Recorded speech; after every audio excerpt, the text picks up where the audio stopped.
Now, Sid, we have fun here. I know you're not a cursing man. You're very religious. I respect that. But I have a potty mouth, so every now and then I might say something crazy. So just bear with me, okay?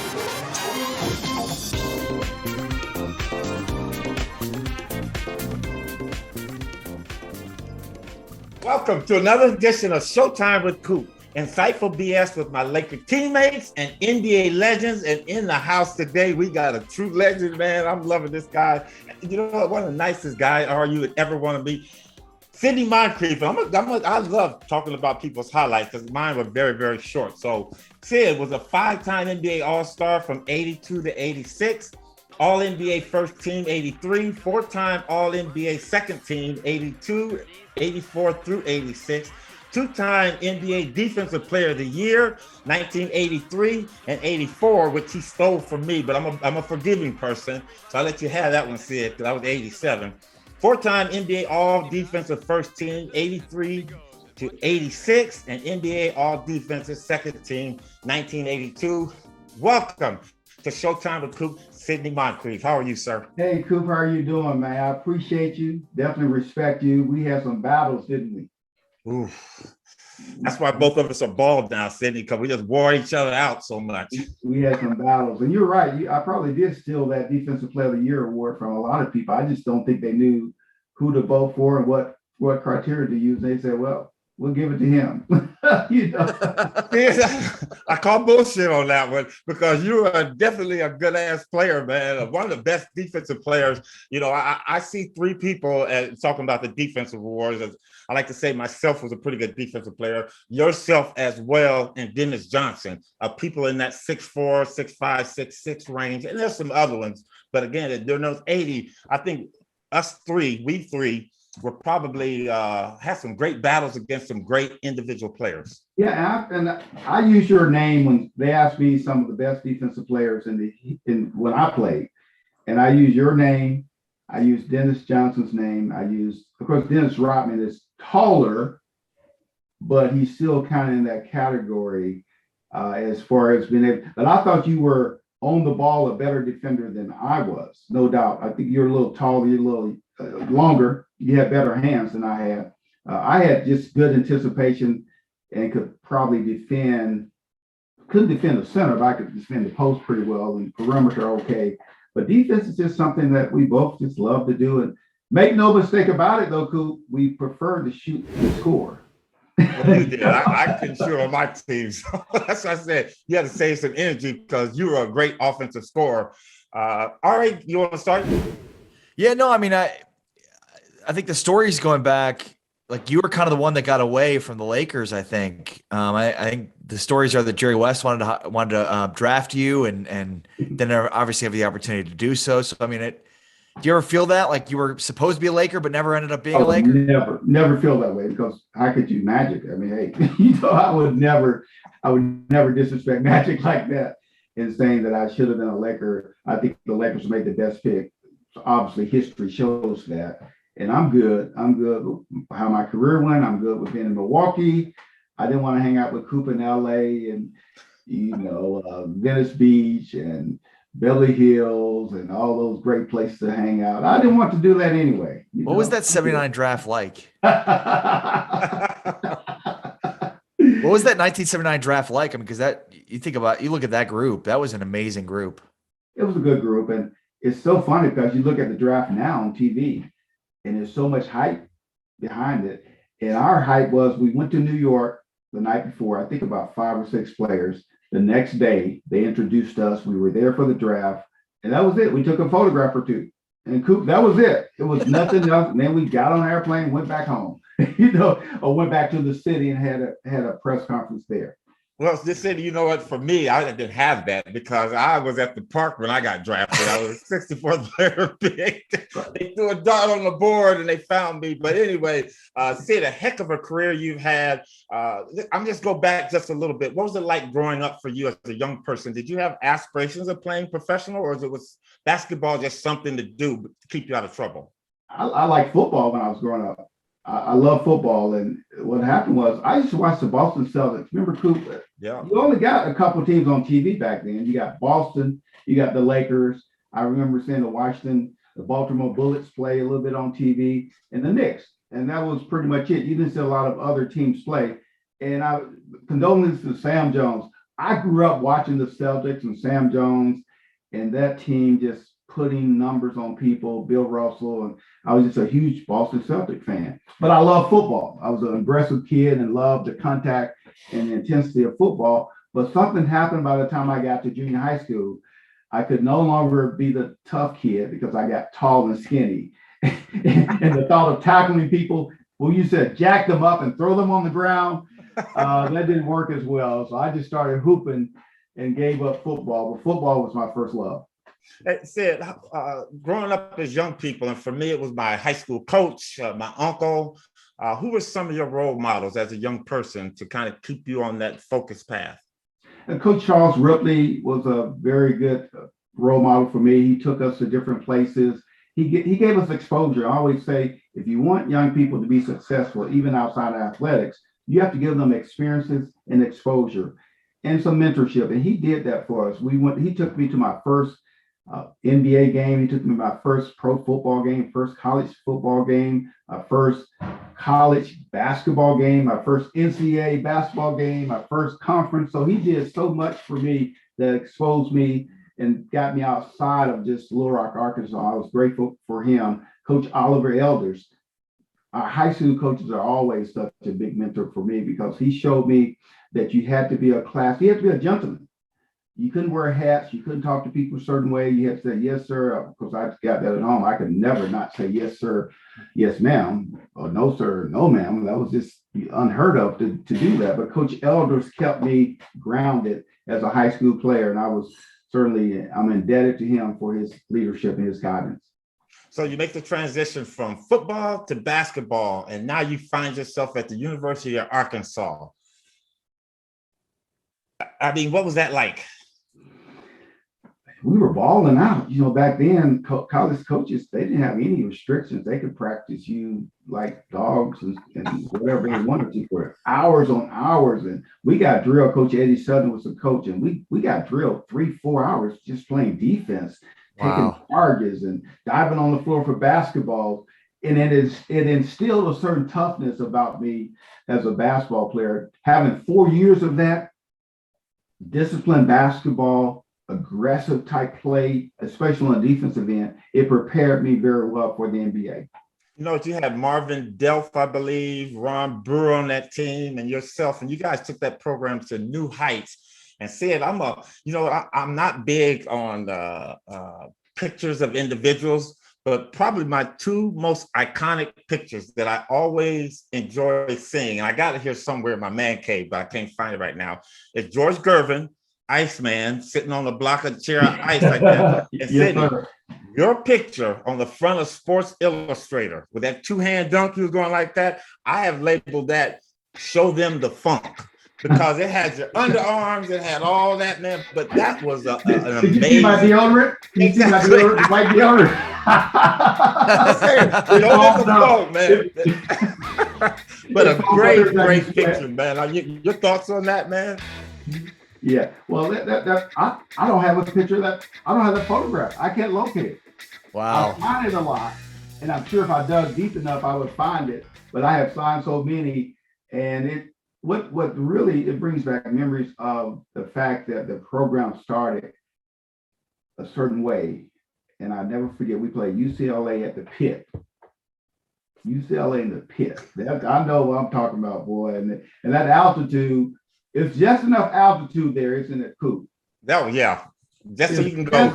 It's just enough to throw you off. Yeah. In UCLA, they were this powerhouse team, was not like the old UCLA teams, but still a good team. Kiki Vanderway was on that team. David Greenwood, Roy Hamilton, they had a good ball club. And we were just these country boys from Arkansas, and we played in the pit. We had fans there. We beat them. We were on them like white on rice. Say the other words, Sid. Say the other words. Like shit on stick, right? That's not, I wouldn't say we were on them like shit on stick from the opening tip. And we ended up winning that game and went to the Final Four that year. So Arkansas, that was some great years. I don't think you ever recreate college, even though I enjoyed playing in the NBA, you can always, at least I can always say, the most memorable games are still in college. It's not really in the NBA because you play so many games in the NBA. But college is, you have a little small window in college basketball. Hey, you listening to Showtime with Coop. We have Sidney Moncrief in the house. Sidney, we're at this point of the stage. I have something I call Coop's lightning round. I'm going to give you 5 names, and you tell me as much or as little about the names, okay? Okay. First one, Terry Cummings. Aggressive player, Hall of Fame skill set. Had he been healthy and played consistently for maybe one team for 10 to 12 years, Hall of Famer, no doubt. Tough kid, tough player. Love playing with him. You mentioned already Coach Eddie Sutton, the late Eddie Sutton. Yeah, Coach Sutton, very disciplined. He loved his players. He had high expectations for us. And if you played for Coach Sutton, you were ready if you had the skill to play in the NBA. He prepared players to play at that next level. Now, I played for Pat Riley my whole year, a couple of other coaches, but Pat Riley was my main coach. I would love to have played for Don Nelson. Oh, he was fun. He was very innovative. He wasn't as flighty as people think. He was a student of the game. He understood the game of basketball, and he understood matchups. And he worked Coop. He worked us as hard as Pat Riley worked you all. Yeah, I bet he early did. In my career. Uh-huh. We worked extremely hard. And remember back then, you could have 2 practices, and they could be full practices. You had no limits. And then you could have a meeting in between. So we would practice really hard, have this meeting about the plays and all this different, I'm like, you're sitting there like, I'm tired. Talking about plays. Just throw me the basketball. Let's just hoop. And then you go out that evening and then do it again, practice again. So I'm going to say, quit bringing up the bad memories, because Pat Riley used to do that. Practice meeting, practice film afterwards. So we didn't have the film afterwards. So you all were, no, we didn't have that afterwards. Kobe Bryant. Assassin. I coached in the NBA and watched Kobe close up, and just to watch. And the thing people miss about Michael Jordan and Kobe, they were fundamentally sound players. You watch their footwork, you watch their shot mechanics, you watch their passing mechanics, everything about them. Kobe was very precise and was very fundamental. Even though he did have flash in his game, but it was grounded in basketball fundamentals. And last but not least, the player that I think is going to put himself in the running for Kareem's scoring record, LeBron James. When I first saw LeBron play coaching, it was the most amazing player I had seen, simply because of his size and bulk and his sheer speed. He was younger then, and to see him go from coast to coast with the basketball and make plays, it was something to behold. And the thing I love about LeBron James that people overlook, he is extremely intelligent ball player. But we had intelligent players that didn't share their knowledge with their teammates. He shares knowledge. When you call a player a set, he knew what play you were in. If that teammate was not in the right position, he was, hey, I need you over here. They're about to run this play. He was probably the best I've ever seen in the history of the game of basketball that I've seen. Wow. That not only understood the game, but also shared that knowledge with his players on the basketball court.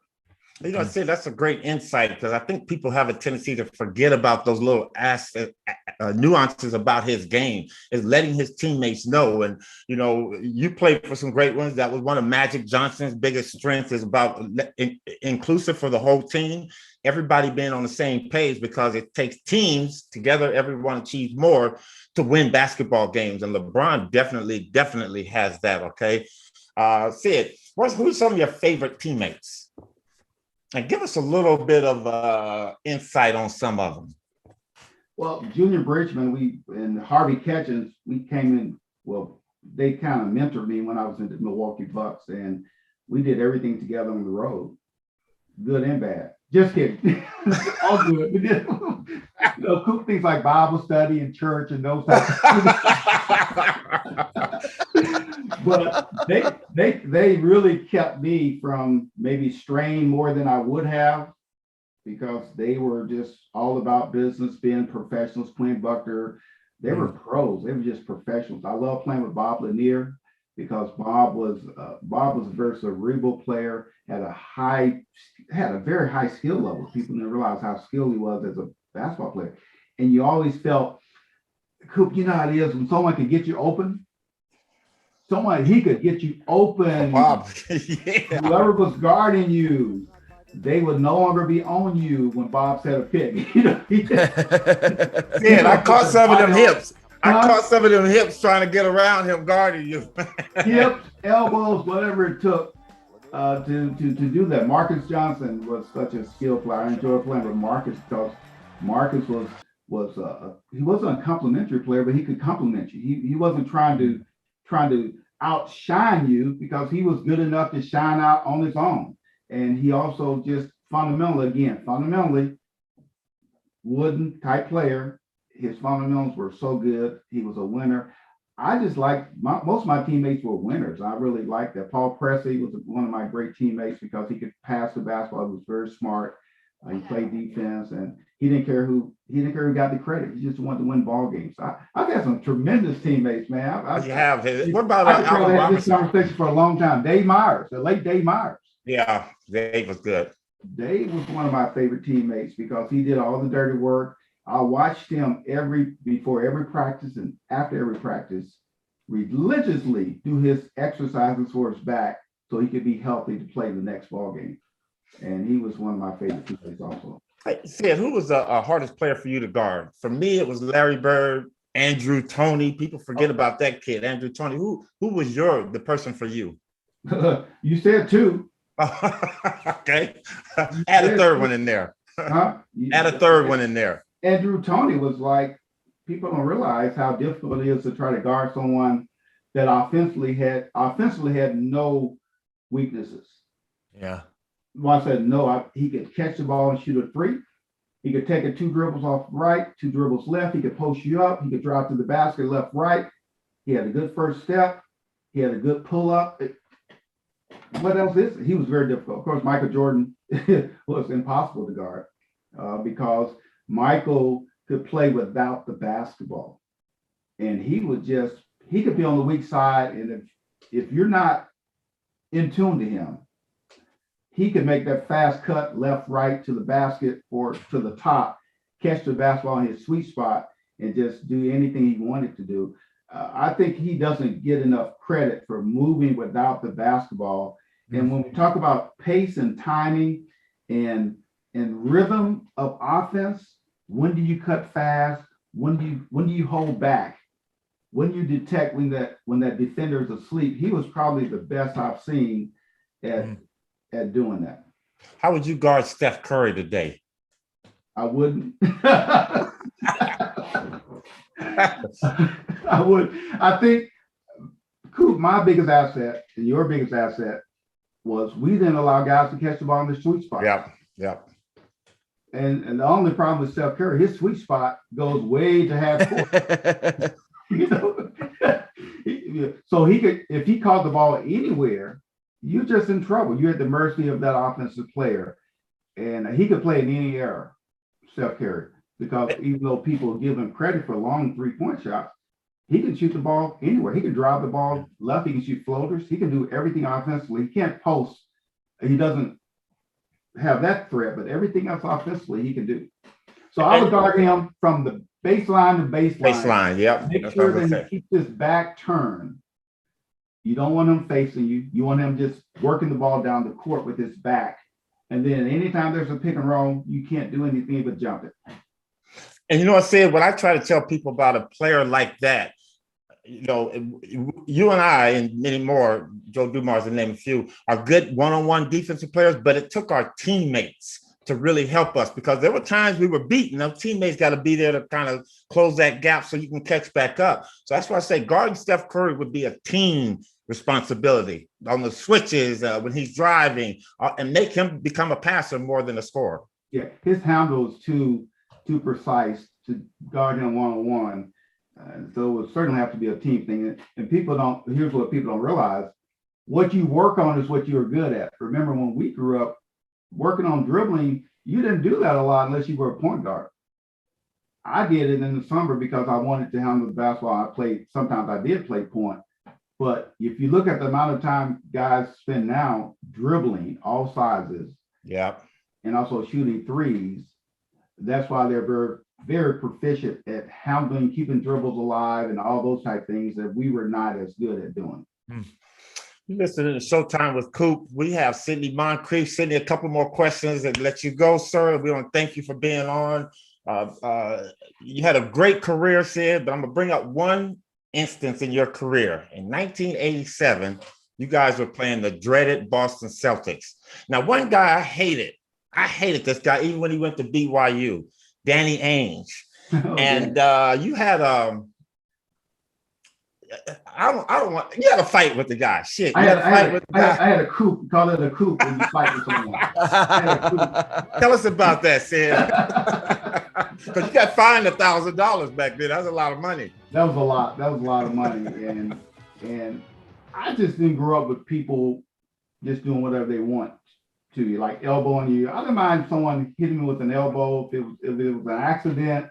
But when someone is doing things intentional, I don't care who it was, Bill Lambier, Cooper, whoever it was. I played fair. I wasn't dirty. Anyway, go ahead, Sid. You have to, at least I did. I had to stand my ground, and at the right time, you have to make a statement for not only yourself, but for your teammates. And we pride ourselves with the Bucks on trying to be not tough, but tough enough of type players. But I remember I went down court and he elbowed me once. I was like, okay. Then when he elbowed me twice, I was like, all right, okay now. But when he did it the third time, was something that I said, no, this is not going to work. This ain't going to work. So there are pictures in the new arena of the frames from the time I went for his legs to the time I threw him on the ground. There's frame 1, frame 2 is amazing, frame 3. And I call my teammates, I call Junior and Harvey. I said, now, when I was on top of Danny Ainge, I saw Bird, I saw the Celtics, but I ain't seen one Buck player anywhere around. So what's going on with that? They were like, you own your own, buddy. That's all right. You won. I've been fighting that guy since college to the pros. Dirty player, but you gotta love Ainge because he was doing what he had to do for his team. Dan Ainge is still one of my favorite players, seriously, because you can't really fault a guy for competing exactly and trying to gain an edge and trying to get in your head. You can't fault him for that, and he did that very well. I like him as a player. I like him as a person. Your thoughts on the NBA today? NBA today is still competitive. It's fun to watch occasionally. We talked about that. Sometimes I'm flipping through the station and there's an NBA game. And I start watching it. I'm like, who's that guy? Who's that guy? Who's that guy? Who's that guy? It's like, you don't know anyone because, when I coach, I kept up. I knew the NBA. I like analytics. Because I believe in analytics before they were analytics. I would have people, when I coached, we had people taking notes all the time and taking stats of what was happening with the plays and how many passes you were taking, the shot. So analytics is very good. I don't like it when it drives the fundamentals out of the game of basketball, and that's what it has done, especially with the three-point shooting and some of the things that they do. Why not take a layup? We see people drive all the time in the NBA. They have a layup. We just talked about it. And last week. They kick it out for a 33% shot. And for some guys, 28% shot. So those type things you kind of wonder about. The best players are still fun to watch. The Golden States, the Phoenix, the Bucks, they're still fun to watch because they play basketball the right way. And they have the talent to play basketball the right way. So today's game is fine. It's going to be okay. It's going to survive, I think. Last question for me, Sid, and then Ari may have one for you. 3 things that you would tell a young student athlete today. 3 things I would tell a young student athlete today is build strong relationships with others outside of basketball, within basketball, but outside of basketball, because sometimes when you're an athlete, you think you're all of that. And we forget that our career will at some point end. If you hadn't built good relationships with other people, then it's going to be hard for you to make an impact later in life. So definitely build good relationships with other people. Number two, make sure that you pay very close attention to your body and taking care of your body and what you put into your body, what you do with it. Just pay very close attention to your body. And number three, I would tell them to make sure that they educate themselves. Book education, workshops, read as much as possible, find a passion and become very proficient. We only have a short window to impact people on the basketball court. Then the rest of our lives, we need to spend impacting people off the court like you're doing and what I'm doing. That's what's more important. Players come and go, but your impact lasts forever. How's the golf game? Sidney, how's your golf game? Well, I had my hip replacement. I gave up golf. Okay. I was bad anyway. I guess I could have had an excuse hip replacement for my bad golf, but what I do now a little bit, Coop, I hike. Hiking has been very good for me. You hike, you guys? That's how I hurt my hip, Sid. I was walking the streets here in the neighborhood. I was trying to walk my wife into submission and hurt my hip. No, your hip was hurt from all this running and jumping and dunking. Hey, last thing for him. Yeah, what's the grit factor? Oh, the grit factor, our company, my wife and I, we have a company called Moncrief One Team. We have a nonprofit called Moncrief Game Changer. And mostly everything we do, we work with community building, which is team enhancement. We do diversity, equity, inclusion. We do leadership, entrepreneurship, and workplace readiness. And everything that we do is grounded in grit. G stands for growth. R is being resilient. I being intentionality, and T is for tenacity. And we like to tell people you got to have grit. So when we say grit, we're saying you got to grow every day, get better every day, everything you do. Be resilient, don't give up, keep fighting, be intentional, make plans, be calculated about what you're doing, and then have tenacity. Be like a little bulldog, be like a Coop or Sidney Moncrief guarding Magic Johnson, someone. You got to have that tenacity in everything that you do. So that's what grit is all about. There you have it.